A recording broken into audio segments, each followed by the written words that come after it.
Hi everybody, nice to have you here.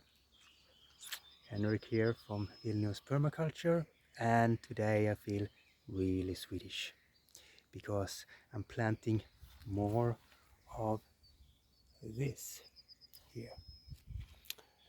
And what is it? Well, I actually don't know so much about it, but in Sweden, in special groups, we call them Viking beans. So it's a black little bean with a small dot on. So maybe if you know something, you tell me. But why are we calling them Viking beans? Because it's an old variety.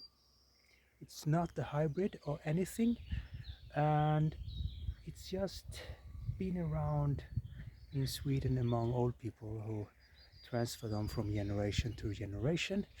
And I get hold of them on a permaculture market in Sweden. So I know very little about it, but I can tell you the feature of them. And like a normal bean, have a special taste. They grow very fast and they grow up and so on. But these are much more slower and they give much more green. In hybrids, you want a little green and a lot of beans. But this gives less beans and it's more green, and the bean actually gets a little bit bigger than normal beans, not much, but this.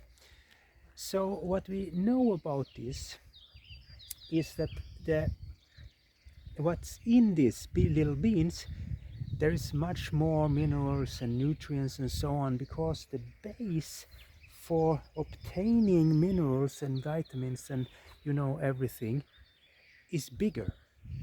So takes longer time. So in an industrial agriculture, you don't care about what the beans contains. You just want it to be big, grow fast, and taste in a different, a special way.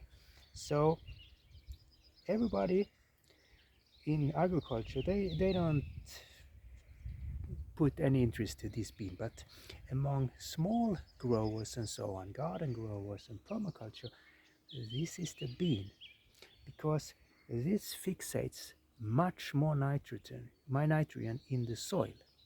So it's beneficial for more than just this plant. It's bigger, so it's cover the surface better, so you can use it as a cover crop.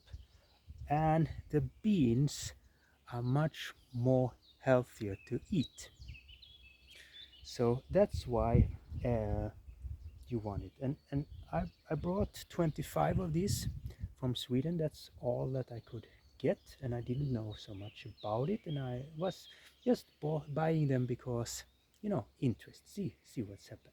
But now, after a couple of years, I understand the value of this, because it's so important to save old traditional seeds that is outside of this industrial commercial business, the hybrids and so on, because these beans are more natural and so much better. So for me now, it's much more interesting to have these versions, and I'm probably the only one in Lithuania who grow these. So it becomes a little bit sacred for me to keep this, and it's having around 800-year tradition and maybe longer.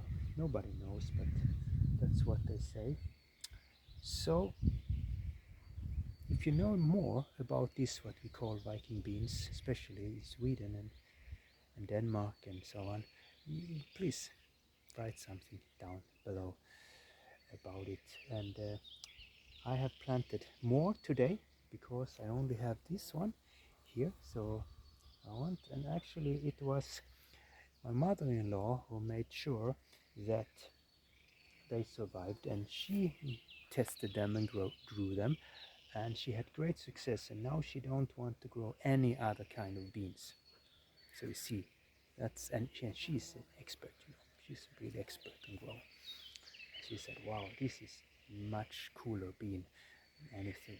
And actually it's almost a pea. So there is something different about these Viking beans that is not like normal peas and normal beans. It's like something in the middle. Very meaty bean. So I'm glad that my mother-in-law had the enthusiasm and had the strength to grow them, so I could get them again and we have them, and we can grow them. So not these are grown not from last year's beans, but the year before that. So they are like 2 or maybe 3 years, I don't remember, 3-year-old beans, and they still, worked wonderful. So it's a very strong and resistant beans for the climate we have here. So they are more resistant than the other kind of beans. So this is also a feature I forgot to tell you.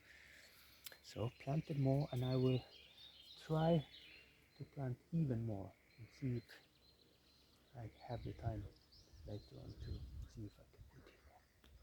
Wonderful bean, Viking beans. Have a nice day.